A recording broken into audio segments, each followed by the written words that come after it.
Courtney, a few days ago you said, you were sitting there, you said that you were going to have fees back, and for one night you did, even though it might have been more of a grind than you would have thought.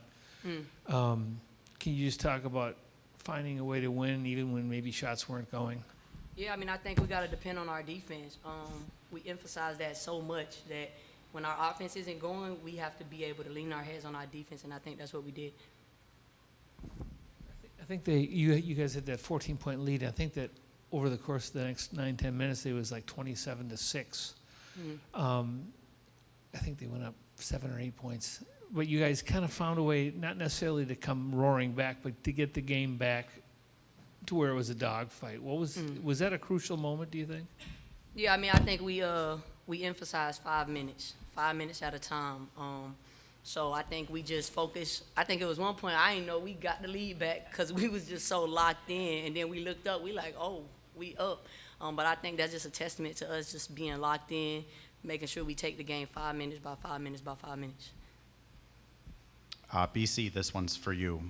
There's a couple times in the fourth quarter where Courtney really seemed to kind of grab everyone together and kind of lead that huddle. I wonder if you could just speak on her leadership and kind of what it means to have someone that can bring all of you guys together like that. Yeah, it's huge for us, especially with Fee out. You know, Fee's usually the voice, the one, bringing us together. But Courtney can easily step into that role, and she did tonight. She's a vet. She's been in the league for a long time, and she knows how to win. She came up clutch multiple times today, when things weren't going on offense, and she just got to her pull-up and hit big shots, and then also brought us together. It was huge for us, and we need that going forward. And then Courtney Alana Smith got announced for the Australian Olympic team. Wonder if you could just speak on your pick and roll partner. That's my dog. I'm so happy for her, man. I know she's going to go over there and kill it. So I'm super excited for her to be able to go represent where she's from. Not too much, though. Yeah, not against Canada. Can we call you a point guard yet? I think. Can we call you a point guard yet? I think BC mentioned it after the Commissioner's Cup that you're the point guard. Yeah, next year. Okay. We still waiting until next year, man, because we still getting comfortable. But next year, I'm going to step into that for sure. Y'all could call me point guard next year. BC, it kind of felt like in the second quarter there was just a lid on the basket for everybody, but things opened up for you in the second half, 10 of your 13 points in the second half. Were looks coming easier, or was it just a matter of seeing one go through the net and then the momentum building after that? Yeah, I think we settled a bit in the first half. We shot like 23s in the first half, and yes, we like to shoot threes. Yes, we're good at shooting threes, but also we need to put some pressure in the paint and get some easier looks. So I made a point in the third quarter to be more aggressive into the paint, and that opened things up, I think, for everybody, and we got some better looks.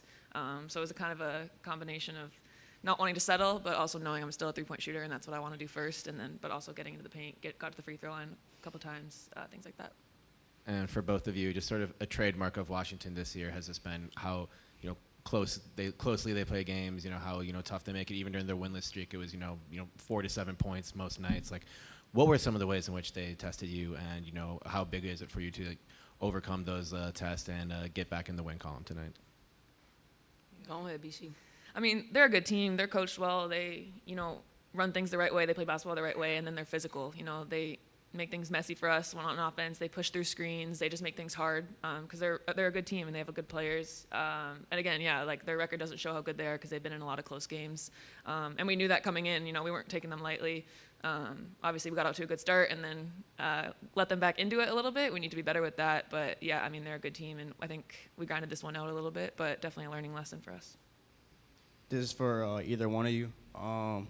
Fee is your guys' leading rebounder for the season. And 4 you guys, I believe, I'm looking at it right now, 4 you guys had more than, you guys both had 6. Elena had 8, and Dorka had 11 rebounds. Was there a point of emphasis tonight to really crash the boards with Fee out tonight? Oh, yeah, for sure. We all knew we all had to give just a little bit more. See what Dorka did. I think we really challenged her for her to step into that starting lineup and just go out there and get us boards, and that's exactly what she did. 11, that's tough, and we needed all 11 of them.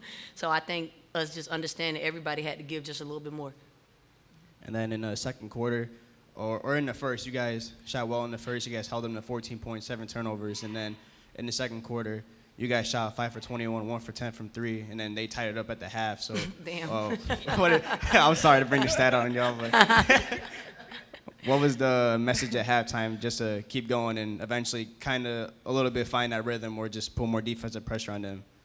Yeah, I think I touched on it before. Is we were settling for open shots. We had good looks. It's not like we can't knock those shots down, but Right. when things aren't going, we gotta be aggressive in the paint, and that's what Fee gives us. When she's on the court, she's attacking the paint in transition. She's posting up, drawing two defenders, kicking to get open shots. So we just needed a little bit more aggression in the paint.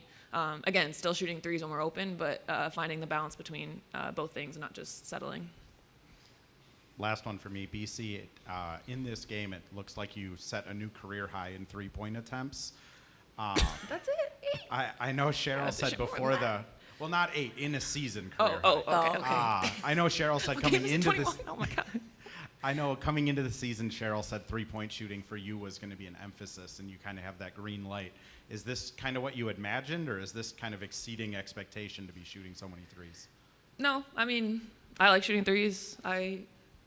This is what I want to be doing. I think it's our style of play this year that's, helping me with that. Our spacing's good. Everyone on the court can shoot threes, so it's not like, they can focus in on, me and K-Mac, who are the three-point shooters, like Land shooting threes, Fee shooting threes, Court shooting threes. How we play, we space the ball, we move the ball, and so I just find myself in position to shoot more, I guess. And I think that's a reflection of my percentage as well. For either or both of you, back and forth all night, and then they were up 2 early in the fourth, and you guys scored 7 straight, including, I think, a jumper by you right at the shot clock buzzer.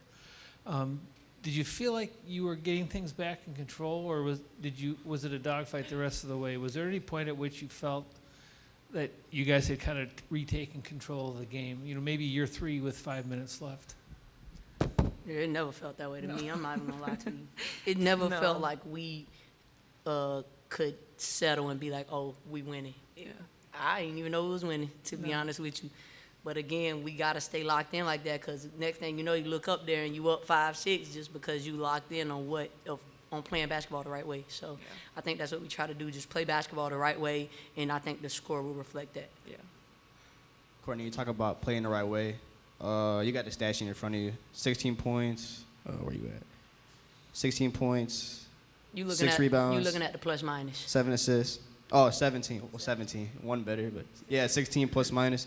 So you talk about playing the right way, but you feel the stat sheet. What was your mindset coming in knowing that Fee was out? Like I said, just a little bit more from all of us. We knew we had to give just a little bit more. Missing Fee, that's 20 and 10. And that's just the stats alone. She does so much more for our team. So we all knew we had to come in and just give just a little bit more. And whatever that looked like, because you never know what that might look like. But whatever that looks like that night, that's what we got to do. In BC, now that's been announced for both of you, Canada versus Australia in Group B play on August 1st. Has there been any, back and forth between you and Lan about it? I know Lynx fans will be tuning in for that, but just how fun will that be just to be able to go up against, one of your teammates on the world stage? Yeah, no, we haven't talked too much about it yet. It's so hard. Like, you got to stay kind of focused on what's happening here. But we're excited. We're all excited for each other. It's so fun, seeing such a familiar face again on the other side. But we get to experience it together. We get to be excited about it together. And, yeah, we're on different teams, but, it's the Olympics, and it's an incredible experience for all of us.